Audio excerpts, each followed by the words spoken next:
sekarang itu di segi agamawannya sudah runtuh.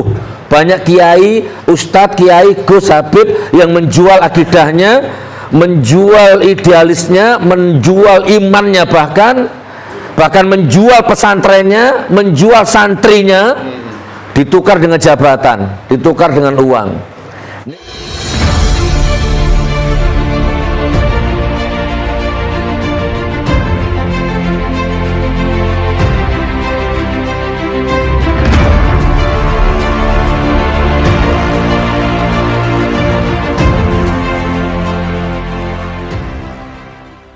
Ada kiai pengasuh pesantren, kita nggak sebut namanya, terlalu banyak soalnya, hampir 90% ya.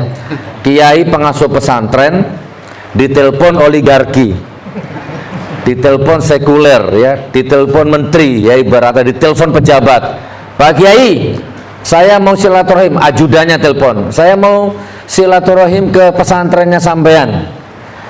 Nanti kalau bisa bikinkan acara Pak Kiai yang besar, kumpulkan semua santrinya, bikin tablik akbar, tidak masalah biaya 200 juta, 300 juta, 500, beres.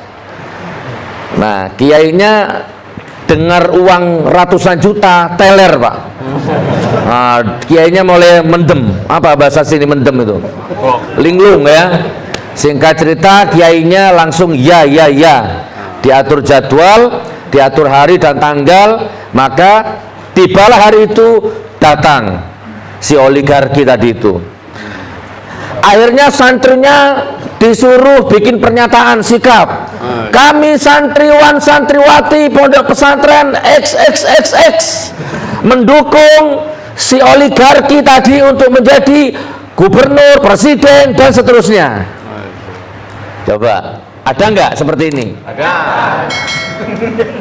Akhirnya akidahnya boleh, idealisme juga boleh, harga dirinya boleh, terjarah karena sudah kebanyakan makan uang haram tadi. Tapi karena uang bicara Pak, kiai pun bisa tunduk kepada orang yang suka nonton film porno. Kenapa? Karena kiainya sudah makan duitnya tadi itu. Nah, semoga kiai-kiai ini istiqomah ya. Tak sumpahi kalau makan uangnya Ganjar, Erik, siapapun tak sumpahi. Mudah-mudahan mati husnul khotimah. Loh, saya bukan teori Pak, saya ngomong gini sudah saya cengkram hati saya ini. Kecil cari uang itu Pak kalau mau ke mereka itu. Jadi sekarang itu di segi agamawannya sudah runtuh. Banyak kiai, ustadz, kiai, Gus Habib yang menjual akidahnya, menjual idealisnya, menjual imannya, bahkan menjual pesantrennya, menjual santrinya, ditukar dengan jabatan, ditukar dengan uang. Ini Allah menggambarkan di dalam Al-Quran, orang seperti ini ibarat seperti anjing. Walau syi'na la rafa'nahu biha walakinnahu akhlada ilal ardi wattaba'a hawah. Tuh Al-A'raf berapa itu? Ceklah nanti. Aku akan tinggikan derajat dia sebenarnya dengan ayat-ayatku. Tapi sayang dia lebih mementingkan nafsunya, dia lebih mementingkan dunianya. Maka dia seperti anjing. Kamu halal atau tidak, dia tetap menjulur-julurkan lidahnya. Jadi sekarang banyak kiai, ustadz, gus, bahkan Habib yang menggadaikan akidahnya ditukar dengan uang. Ya, menjual pesantrennya. Aku punya santri 5.000, aku punya anak buah 1 juta, wani piro, dibarter Pak, nggak malu lagi Pak. Naudzubillah min dzalik. Assalamualaikum warahmatullahi wabarakatuh. Kembali berjumpa dengan saya di channel Hamsa Gantaran. Sahabat Nusantara dimana saja Anda berada, kembali kita akan mengulas salah satu isi ceramah Gus Nur di sebuah pengajian. Menurut saya isi ceramah Gus Nur kali ini begitu menggelitik dan menghebohkan.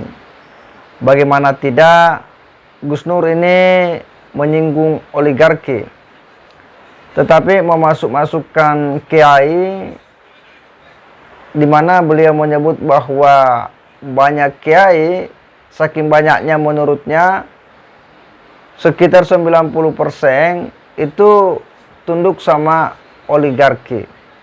Hanya saja Gus Nur ini tidak mau menyebut kiai siapa, di mana pesantrennya. Artinya bahwa Gus Nur ini juga tidak gentleman, tetapi beraninya dia menyebut bahwa banyak 90%. Ini hal yang sangat disayangkan. Pernyataan-pernyataan seperti ini yang menjatuhkan ya kredibilitas seorang kiai dan pondok pesantren. Gus Nur malah mengatakan bahwa banyak kiai, banyak ustadz, banyak habib itu rela menggadaikan akidahnya, tunduk sama oligarki.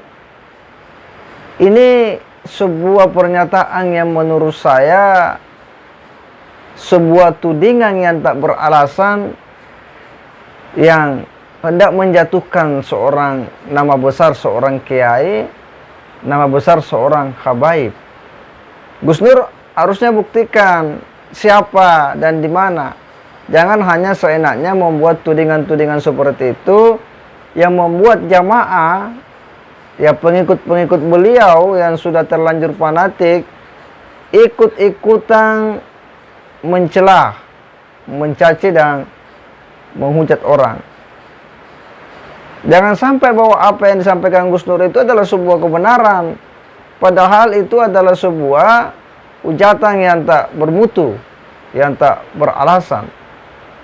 Ini sangat berbahaya ketika pernyataan-pernyataan seperti ini itu diumbar ke publik, apalagi dalam suasana pengajian.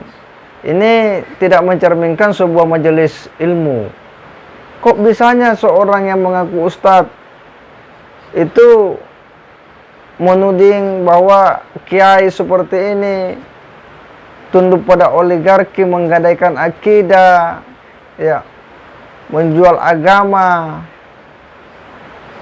hanya karena ya diberi sesuatu oleh sang oligarki tersebut. Ini sangat tidak etis diungkapkan. Dan menurut saya bahwa Gus Nur jika memang belum bisa menjadi seorang ustadz, ya sabar dulu, ya belajar dulu, nanti baru jadi ustadz atau nanti jadi penceramah, daripada berlaku ustadz tetapi isinya hanya menghujat dan menjatuhkan orang, apalagi seorang kiai, seorang menyebut-nyebut nama kiai. Kiai itu adalah sebuah status sosial yang diberikan masyarakat kepada seorang figur yang dianggap memiliki pengetahuan agama yang mendalam, memiliki pondok pesantren, banyak santri, dan memang memiliki riwayat dan rekam jejak yang banyak berkontribusi bagi syiar dan dakwah Islam. Tidak sembarang orang diberikan predikat sebagai seorang kiai, lalu tiba-tiba Anda dengan mudah dan gampang mengatakan mereka menggadaikan akidahnya, menjual agama, ya.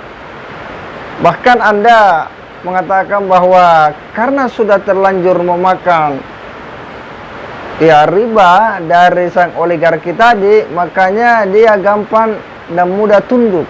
Seorang kiai mudah dan gampang tunduk gara-gara sudah terlanjur memakan ya pemberian dari sang oligarki tersebut. Ini tudingan yang sangat merendahkan ya martabat seorang kiai.